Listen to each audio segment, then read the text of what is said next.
leave or remain? It's a question that defined the past decade in British Conservative politics and will now also define the 20s. Because there is now clear blue water when it comes to not just the future of the UK Tory party, but also the very future of right-wing politics in Britain itself. In the woke, wet, status quo, we will never get control of our borders corner, a certain Kemi Badenoch. But in the corner of saving Britain, three powerhouses in their own way. Tory leadership contender Robert Jenrick, Brexit king and new MP, the surging Nigel Farage, and Boris Johnson, the unleashed Prime Minister on the campaign trail. And as I write in my Substack today, there is now growing talks on the right about the potential for Boris Johnson to return to head the Tories, form a coalition with Farage and Reform UK to re-enter number 10. Now that's a concept being openly advocated by Boris allies at the Conservative Post too. But for the moment, Jenrick is doing a good job of spooking Farage because he's got to win, doesn't he? And Farage, who for good reason thinks he can become PM in his own right, is doing his best to dismiss both candidates. This is his brutal takedown of Ms. Badenoch. Confident that if it's Kemi Badenoch, she'll fall flat on her face pretty quickly. She's one of the most inconsistent politicians in Westminster. What she says and what she does are two very different. But I can tell he's much more worried about Jenrick. My kind of politics. He now gives speeches walking around the stage, but you need Robert the charisma to carry it off. If you want lessons in being Nigel Farage, I promise you I don't charge that much money for doing it. But I tell you what, if he sticks to this, if he wins with the membership, which he may well do, on this issue of the ECHR, he will find over half his parliamentary party viscerally opposed to it. And my guess is that Jenrick, if he wins, he might make a brave stab at it on policy, but they'll do for him within a year. Now, Farage's political instincts are very rarely wrong. And like clockwork today, we got this ridiculous announcement from the Tory Wets. So One Nation Tory MPs have refused to endorse either Robert Jenrick or Kemi Badenoch for leader. Both have used rhetoric, this is what they say, and focused on issues which are far and away from the party at its best. We urge them to work for positive change rather than try to divide us. And when I'm reminded that it's those drips that still maintain some dominance inside this Tory party, I think I was right to ditch them altogether for Reform UK at the last election. And maybe this pitch from Farage will work. Farage, shouldn't Reform voters, and maybe the leader of Reform UK, be a bit worried about these two right-wing candidates? Worried about people that lie at elections and then do the opposite? I don't think so, do you? Kemi Badenoch, of course, the great Eurosceptic who, when she had ministerial responsibility, dropped the legislation that would have taken out of our law 4,000 pieces of EU legislation.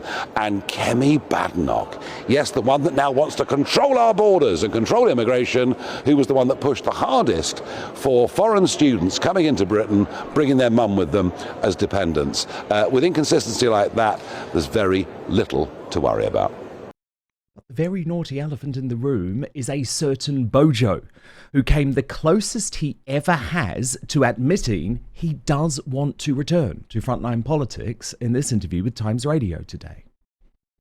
As my chances of being interviewed by Stig Abel for Times Radio in an uncontentious and undisputatious matter. This is not disputatious, Boris Johnson. Would you like to be? Do you harbour any ambitions? I think, as I say, all the answer to this question is contained, of course, in the pages of Unleashed. Indeed.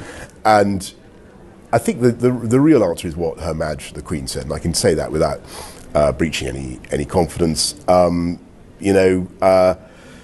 should only do things if you think you can be useful. I genuinely... And yes, I hated Nut Zero, I hated his lockdown policies, but even Farage concedes that Boris has a certain charisma and energy that is impossible to ignore.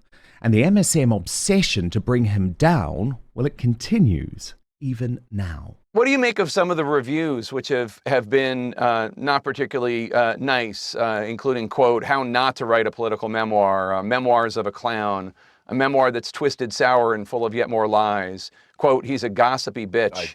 I'm just quoting here.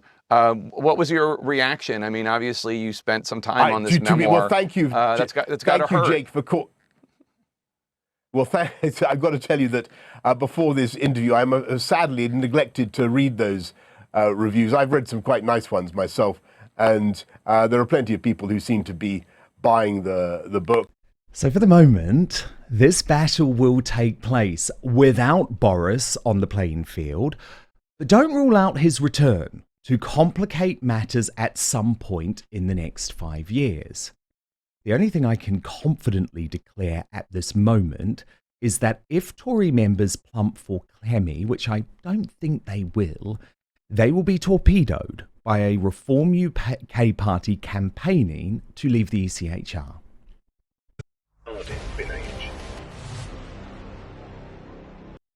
So leaving the ECHR is going to be essential to take back Britain. And now it's time for our Uncancelled Interview.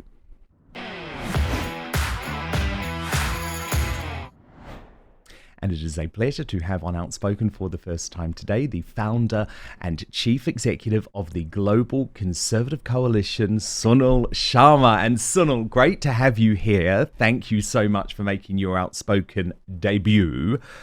So it's a leave or remain battle again. That seems very clear. On the one hand, you've got Jenrick, Boris and Farage. On the other, you've got Kemi. Where do you stand? I think the main priority has to be for the Conservative Party is to unite the right. I think that has to be the main focus.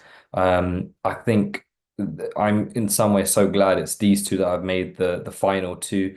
I think it's a good reflection, whether it happened by fortune or just poor judgment from James Cleverly and Tom Tugendhat. I'm super glad it is these two that are in the party. But for me, it's just the right has to be united. Even now, you look at the stats, if Reform and Conservative Party were together, the impact it would have, it would quite comfortably, I think, destroy this current Labour government. And so for me, I would definitely lean towards leaving the ECHR. But I would, the candidate who can come out and essentially say, we need to unite, we need to have strong principles and values, like a lot of what Nigel Farage and the Reform Party have shown.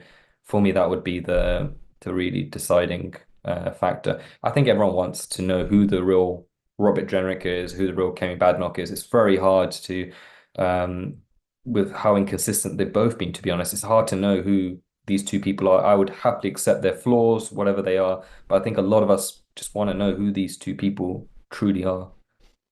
Indeed, we very much do, because of course, unlike Farage, neither of them have had a political journey that is anchored in, I would say, ideology.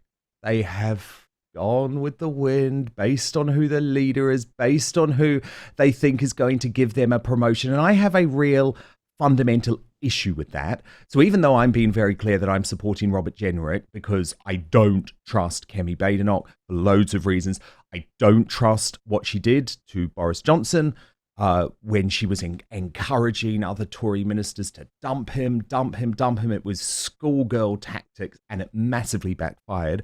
I don't trust the fact that she is having her strings pulled by Dougie Smith and Michael Gove, as outlined so brilliantly by Nadine Dorries in The Plot.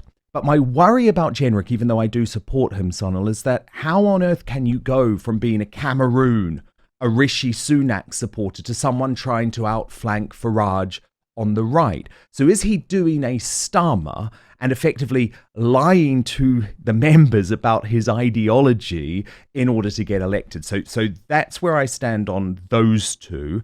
Then you come to the Boris issue. And I know there's lots of people sort of saying, oh, Dan, why on earth do you even talk about Boris? He's a busted flush. Look at what he did with lockdowns. Look at what he did with Nut Zero. And I do understand all of that. But at the same time, you cannot deny that if he were to return to the fold, if he were to become Conservative Party leader, all of a sudden the calculations for Nigel Farage are incredibly different.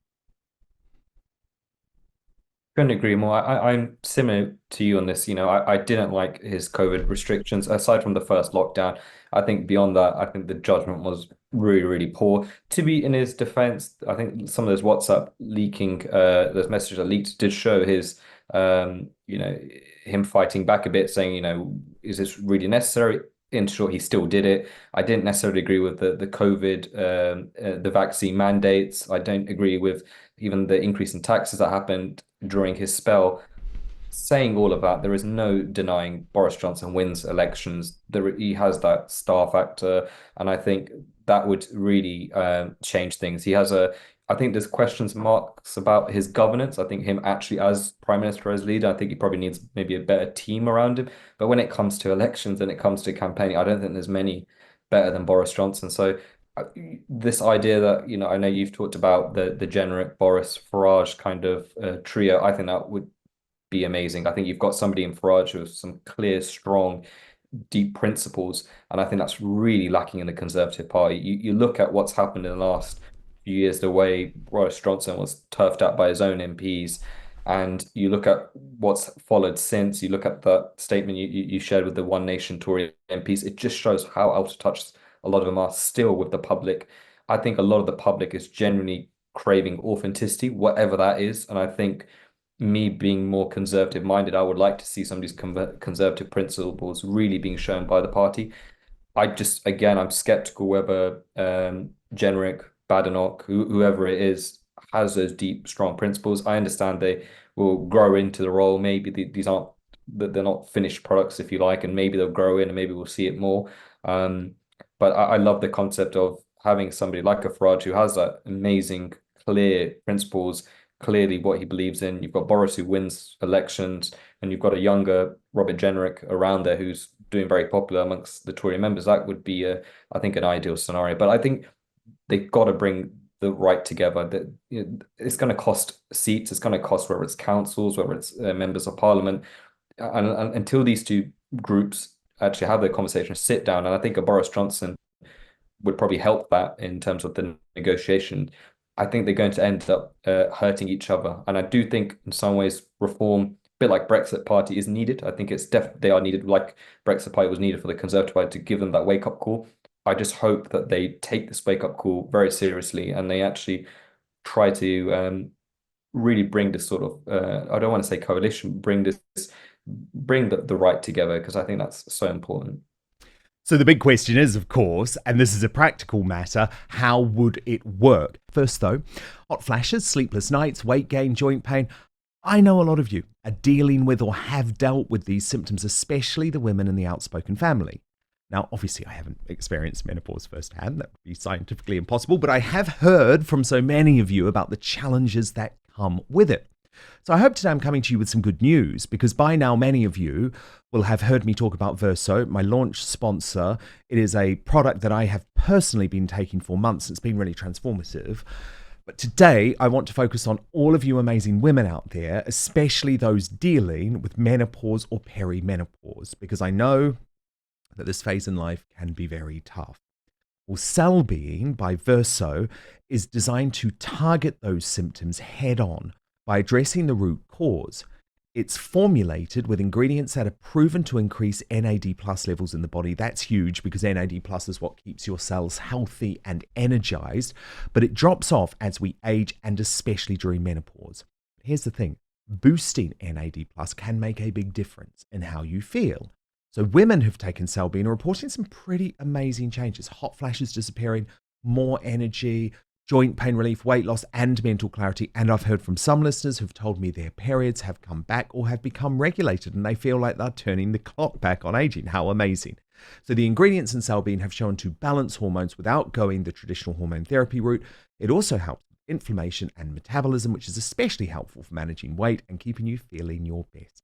Plus, these research-backed ingredients have been shown to improve bone health, which is crucial for postmenopausal women at risk of osteoporosis. What I love about Cellbeing, and I think you will too, is that it doesn't just mask the symptoms of menopause, it tackles the root causing of aging.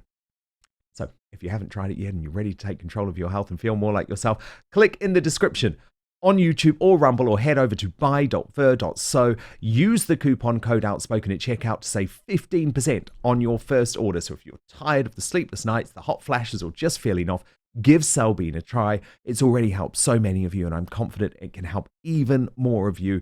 I'll repeat the website address, buy.ver.so/outspoken. Use the coupon code Outspoken. But now, back to the show. And I would say Farage is going to be completely right, saying, I'm not even interested. I'm not even interested in a deal. And I think that will be the line that holds for 2 or maybe even 3 years. But of course, the question could end up being, what does a deal involve? So, for example, if it's Boris Johnson leaving the Conservative Party, could the deal be, Farage, you will be my deputy? You will be my Home Secretary? I think the possibilities are exciting, because let me tell you, for folk who don't want to have these discussions, and I completely understand it, I was betrayed by the Conservative Party just as much as you all were. I voted for Reform UK. I was the first political commentator, not that that's how I view myself, but to say that I believe Farage can be Prime Minister in 2029. I am all for that, but I also think we have to be open to the political climate, and if it is very clear that there's going to have to be a Conservative and Reform UK deal in order to boot out the worst government in British history that is driving us down into the ground, then I'm sorry, I will advocate for that. But let's wait and see. It's going to be fascinating to see what happens. Thank you so much for watching Dan Wootton Outspoken. Please click on my face just to the bottom left to subscribe to this brand new independent news source, and turn on the notification bell so you'll be alerted to our brand new live shows, uncancelled interviews, and special royal episodes. Outspoken is also now available as a podcast, so you can listen to the show every weekday on the go, wherever you are. You can subscribe on Spotify, Apple Podcasts, or wherever you get your podcasts, and I've put some of the links in the show notes below this video. Keep watching our Outspoken clips to support this independent news venture with no spin, no bias, and no censorship, unlike the MSM. Most importantly, I promise to keep fighting for you.